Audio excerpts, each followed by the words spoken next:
Hey, folks, welcome back to another episode of the Monday Morning Mailbag. I have my colleague Noah here. Hello, everyone. Took a bit of time off as we're wrapping up 2025, but excited to bring another episode back to you from a written in question from a colleague. Oftentimes, scientists are asking our team, how do I sell this internally? How do I get internal stakeholders on board? How do I make my lab manager, who's already very busy, excited about the opportunity to make science more sustainable? So we thought this was a fantastic opportunity to create a primer on how do you sell polycarbonate internally. By now, you've probably heard us talk about sustainability, and hopefully at this point, this value proposition to stakeholders is self-evident. Just to review, plastic is the problem. Single-use consumables are the problem. We are producing over 200 megatons of CO2 emissions every single year, and the majority of that is attributed to the things we are buying and consuming in the laboratory. We need to effectively reduce waste. We can't keep piling up landfills. We can't keep burning this material. We need to bring it back into the supply chain to reduce our dependence on fossil fuels so we get more life cycles, use cycles out of things like rigid plastics, PPE, flexible packaging. If we can do that, like we are doing with the Polycarbin platform, it means we will reduce our environmental impact. We will reduce that 200 megatons of CO2 emissions that we're producing every single year.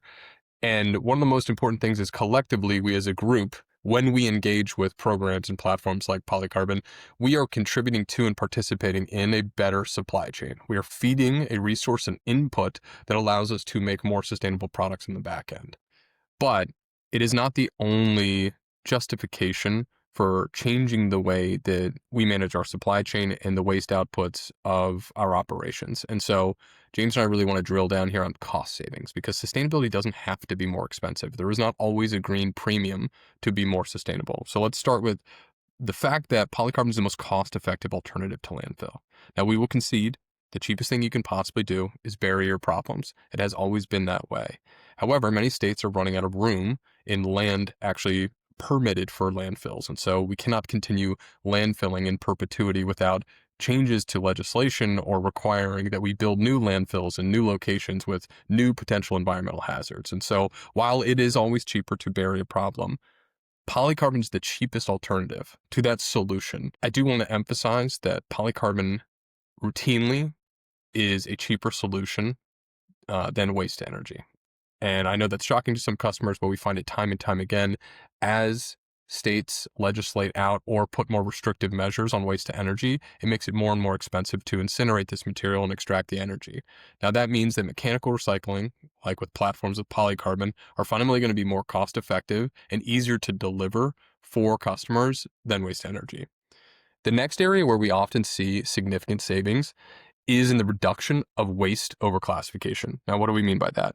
We are basically saying that when we go on site, we don't just deliver our services. We help our customers understand what are they producing, how is it classified, and where is it going. And what we find is that often 30 to 50% of the waste stream headed for red bag waste, headed as regulated medical waste or hazardous waste, is in fact low risk or even benign material that otherwise shouldn't be classified as such. And so when we implement our services over the course of 12 months, we find that we're able to reduce the total volume going to red bag waste by 30 to 50%. This means significant cost savings because it's more cost effective to recycle with polycarbon than it is to process something as a regulated, permitted waste stream. And so I do want to kind of emphasize that this is an area of significant cost savings. And when you're talking to someone in EH&S, when you're talking to somebody in operations, and you are up against a budget, this is a very important place to start the conversation. The next area of cost savings that we often see for customers is the opportunity to consolidate reporting. And what do I mean by that? Basically, a lot of customers out there are already required to have ESG or CSR reporting. That means they often hire outside groups, different expensive softwares for cataloging and categorizing different types of scope 1, 2, and 3 emissions. But when you work with polycarbon, all of that data is already run through an ISO-compliant LCA and made available to you and downloadable as a raw CSV file on your Carbon Counter customer dashboard. That simplifies things and makes it so you don't need to hire external groups to audit your waste stream or audit your facility outputs, but instead you have all that data readily available to you. All right, I'll bring us home here on the cost savings front and talk about the virtue of circularity here. The other half of this equation, which we have not touched upon yet, is the manufacturing of closed loop lab products. This obviously is what makes closed loop recycling possible, feasible. That's what defines the closed loop nature. Today, as you all know, Polycarbin partners with lab consumable manufacturers to produce consumables that are powered by polycarbon, manufactured with closed loop resin. We oftentimes talk about how your consumables budget can be your sustainability budget by taking that existing operational line item, that existing budget for consumables, and using it to purchase low carbon circular laboratory products. That's a fantastic way at driving home cost savings within your organization or leveraging that operational budget, that consumables budget to decarbonize your lab. All right, the next thing is operational efficiency. Again, this is a more abstract way to think of cost savings, but it involves the same sort of consolidation we talked about on the previous slide. So we talked about waste reporting and what we provide when we come on site and help you manage your rigid plastics, your PPE, nitrile gloves, even regulated medical waste. What we are able to do is segment this waste data within our carbon counter so you can have better command over the outputs of your operation. This is huge because we often find when we're asking customers, hey, like what is the expected volume pipette tip boxes that you're producing on a monthly basis? Customers have no idea. But after a year of working with Polycarbin and using the carbon counter, they have all that data available at their fingertips. And that allows us to kind of empower our customers to have a better understanding of the waste outputs, the productivity happening at their site, and how better to manage it and control what is leaving their facility. Now, the next major one is non-conformance and safety reporting. This one we're super proud of because Polycarbin understands you can't be sustainable unless you are first being safe. And we work with a ton of EH&S professionals to make sure that our services are deployed in a responsible way that do not expose our customers to any potential risk of non-conformance that would get them in trouble with regulatory bodies. And because our system tracks every single pound of material that we receive, it allows us to serve as a bit of a backstop, making sure that when we deploy a recycling service in the lab, everything that is being recycled is allowed to be recycled. And if it isn't, we catch that, we take video evidence, we work with the on-site EH&S to remediate any potential threats. We do a root cause analysis and we're able to stop infractions from happening before they reach the level of the regulator. And finally, consolidated waste contracts. This is one that we didn't even know was a benefit for customers until it was communicated to us, which is dealing with one entity, one sales rep, one support rep is a huge advantage for our customers because it means instead of talking to 3 or 4 different companies about all the different waste streams leaving their facility, they just have one person to report to. And that is good for customer rapport building. It's good for simplicity of communication. It's also really good for accountability. It means that you know exactly who to call when the truck doesn't show up. And we are very proud of the customer service we've built as a company, and our customers seem to really enjoy that as well. All right, competitive edge and culture building, James. Talk to me about that. So Polycarbin today services not only life science and pharma companies, but also the businesses that support life science and pharma. There's an easy opportunity here for organizations to leverage the Polycarbin platform, closed loop recycling and data reporting to differentiate their product and service, to define themselves by extended producer responsibility and the carbon emission reduction that they achieve through being proper stewards of the materials that they produce. Beyond that, like many other industries, the life science and pharma sector competes for some of the most talented knowledge workers. Folks today want to work within organizations that share their values, especially as it relates to creating a healthier planet, being proper stewards of the materials that they produce, and innovating in a sustainable way. And finally here, once again, touching upon report consolidations and also sustainability budget savings. At the end of the day, many life science and pharma companies are required to provide carbon disclosures or are required to comment on where they are in their sustainability journey. This could mean zero waste to landfill status. This could mean general comments on corporate social responsibility.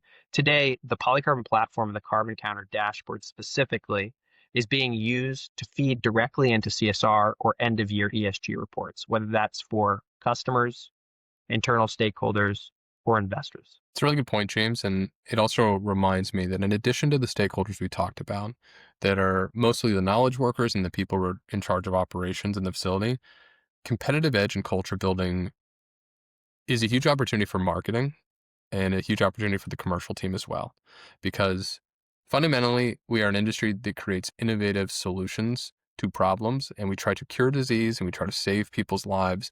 But if we can do that in the context and the framework of an ethos of environmental responsibility and environmental stewardship, I believe that the patient, the consumer, the person benefiting from the products that we produce and the innovations we make will be more grateful and more happy to continue to support our industry. And so we are always looking for ways to support commercial teams to celebrate the wins coming from our customer facilities and sites. And so I do want to emphasize that in addition to the stakeholders we talked about, commercial, branding, marketing, they should also be brought into the loop to celebrate these wins. All right, we got a bonus round here, James. We have new pieces of legislation emerging from different legislative bodies all over the world. And in addition to cost savings, in addition to operational efficiency, culture building, hiring, there's also potentially a little bit of a stick coming down the pipe. A couple weeks back, we actually had a dedicated series specifically on California Bill SB 54. And this is fundamentally EPR, extended producer responsibility legislation for product packaging, post-consumer, recycled content expectations. That is still a live bill. We did want to follow up on that segment that we made by mentioning that California, although a leader in many things, was not the first state to launch EPR legislation. We also have similar legislation in Oregon, in Maine, and many states to follow. With California being such a massive life science hub, it's important that we have an orientation towards being in compliance with this bill and with this EPR legislation. Beyond that, we also spoke about EU legislation, specifically as it relates to minimum requirements for recycled content in products. There does not appear to be any carve out for life science or healthcare products specifically, making it very important for any multinational biopharma company, multinational life science, or pharma services business to be in compliance with each of these components.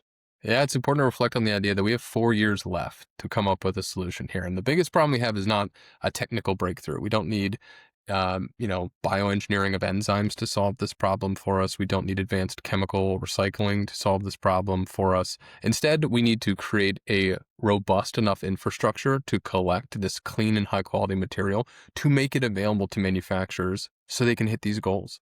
It's as simple as that. And that means it's a collective effort from the consumer of the product to engage in product stewardship and ensure that it gets recycled.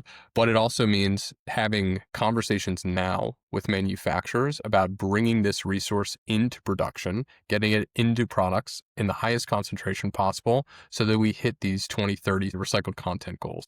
All right, now, as it relates to the sustainability value proposition, can you think of an example or an anecdote where this value proposition would be most salient? Yeah, I think we should think back to the pyramid of stakeholders. Who are the folks that are going to resonate most with the sustainability message? And I think that's going to be scientists, EH&S, and if your company is large enough to have somebody dedicated entirely to sustainability, it's obviously going to resonate with them as well. And so I would really target and emphasize the environmental benefits of not just recycling, but fundamentally a truly enduring, scalable solution like a circular economy for single-use consumables in the life science sector as the answer to how do we reduce our impact, how do we reduce our carbon footprint, and how do we do this for the long haul. And so I really think the audience is going to be fellow scientists, getting them engaged. How do you get them excited about a new process, a new workflow inside of the laboratory? EH&S, which you're going to have to work very closely with them to make sure that this is being done in a safe way. And then finally, how do we take this data and use it to leverage our brand, leverage our story, motivate people throughout the building, and ultimately set a new precedent in our industry. All right, James, can you give me an example of who might be the right audience for the cost savings argument or value proposition for Polycarbin?